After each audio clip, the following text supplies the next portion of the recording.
Today's lecture is a review of the functions of the liver.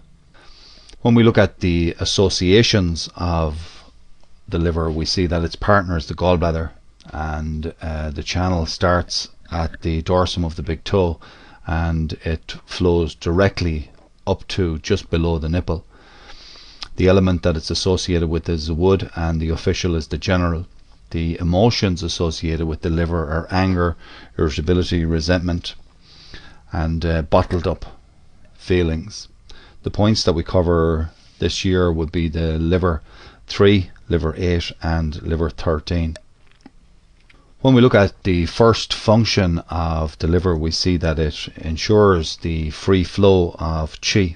Each individual zang fu usually has a direction in which its qi flows. For example, the stomach descends while the spleen rises. The liver qi goes in all directions. This aspect of the liver can have a great effect on 3 aspects of the body: the emotions, the digestion, and the free flow of blood. The normal character of the liver is to flourish, and it dislikes depression. When we look at the liver and emotions, we usually think about emotions as being residing with the heart. However, the liver is closely related to the emotions, and a lack of the smooth flow of liver qi will not allow the mind to be at ease. If qi is stagnant, it will cause depression, sadness, oppression of the chest, and even that plumstone qi, a lump in the throat. If it's hyperactive, it will cause restlessness, insomnia, dizziness, vertigo, and even headache. The liver and digestion, the liver assists the smooth flow of stomach and spleen qi. If liver qi is not flowing smoothly, then bile will not be introduced properly, and the liver will attack the stomach and spleen. This can cause nausea, vomiting, belching, reflux, chest and hypochondriac pain, even alternating diarrhea and constipation. The liver and or its connection with the blood, we see the blood cannot go anywhere without qi. Where qi goes, blood follows. In the vessels, the qi and blood move together. If the free flow of qi is stagnated by the liver, then the blood will in turn stagnate as well. Though the heart and lung are the promoters of blood circulation, stagnation of liver qi will cause stagnation of blood, which will lead to gynecological symptoms as well as the formation of masses and hypochondriac pain. It's extremely common to find liver qi stagnation in our clinics. The liver ensures the smooth flow of qi throughout the body in all directions. The liver also stores blood. It controls the flow of blood out into the muscles and sinews during activity, as well as returns the blood back into itself during rest. Proper nourishment of the muscles is necessary to ensure enough energy to be active, and how well the liver does its job greatly affects the level of energy in the body. As a side effect of this, the quantity of blood available to ensure the nourishment of the muscles and surface help also to promote the strength of wei qi or defensive qi. Menstruation is also greatly affected by this function of the liver. The volume stored in the liver determines the flow of the menses, and deficient blood will lead to scanty flow or amenorrhea, lack of period, and excessive liver blood will lead to heavy flows, extended periods, and even spotting mid-cycle. Stagnation of liver qi may lead to stagnant liver blood and thus cause dysmenorrhea, painful periods, clotting in the flow, and PMS.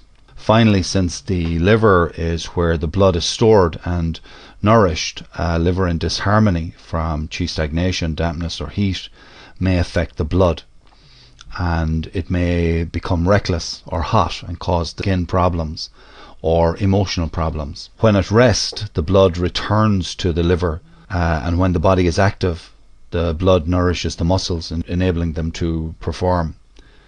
The blood regulation function influences energy levels. If this function is impaired, there's a lack of blood. If liver blood is deficient, there will be symptoms such as muscle cramps, tics, twitches, tremors, shaking of the muscles. where we have a liver wind from a blood deficiency. Liver is very important in gynecology. If liver storage function is abnormal, then liver blood is deficient, and we have menstrual problems such as amenorrhea, oligomenorrhea.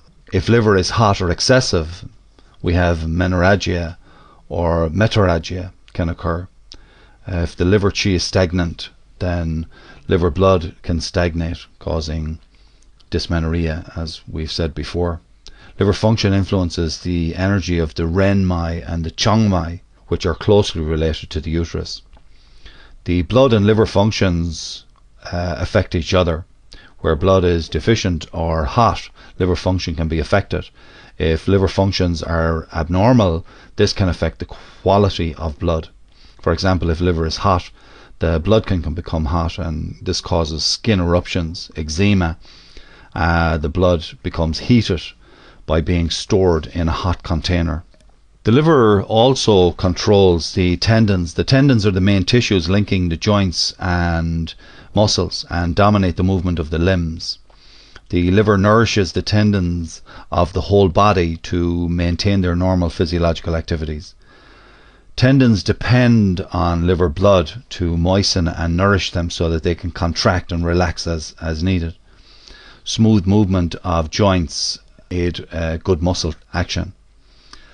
When liver blood is deficient, it may deprive the tendons of nourishment and give rise to weakness of the tendons, numbness of the limbs, and dysfunction of the joints. There may be contraction, spasms, impaired extension and flexion. There's numbness of the limbs, cramps, tremors, and so on. When the tendons are invaded by pathogenic heat of the liver caused by liver yang rising or by chronic liver qi stagnation, there may be convulsions of the four extremities, clenching of the teeth, nosebleeds. Another function of the liver we covered earlier on in the course, it manifests in the nails. The nails are thought of as an outgrowth of sinews and ligaments and tendons, and influenced by the liver blood. When liver blood is ample, the nails and tendons are strong, and when liver blood is deficient, the nails lack nourishment. They become soft, dark, indented, cracked, brittle, and deformed, withered. The liver also opens into the eye, and this is the main organ that affects the eyes and vision.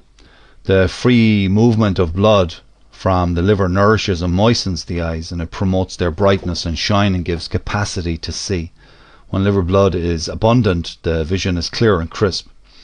If the liver fire or yang is rising, heat can get into the eyes and cause them to become dry, red, irritated, bloodshot, sore, even burning. If the fire is strong enough to become wind, it may cause the eyes to turn upwards and to move involuntarily. When liver blood is deficient, the vision is blurred and the eyes would be dry, and the conditions such as myopia can cause floaters, or colour blindness, dry or sandy, gritty feelings to the eyes. The liver houses the hun, or the ethereal soul. The ethereal soul is very similar to the Western concept of a soul. The ethereal soul is important to classical Chinese medicine because it is the ethereal soul that leaves the body to join the spirits and qi of nature. The ethereal soul gives us guidance and a sense of purpose. When the liver blood is deficient, it cannot root the ethereal soul, and thus we lose direction in life. We have out-of-body experiences. A sensation of fear or of floating prior to sleep can indicate this. The hun is related to the ability to be resolute, to plan, and to have creative drive and assertiveness. The liver also controls raising and growth. Energy moves up and out like a tree, which is the wood element, and the liver also relates to growth in the sense of personal growth, the ability to change.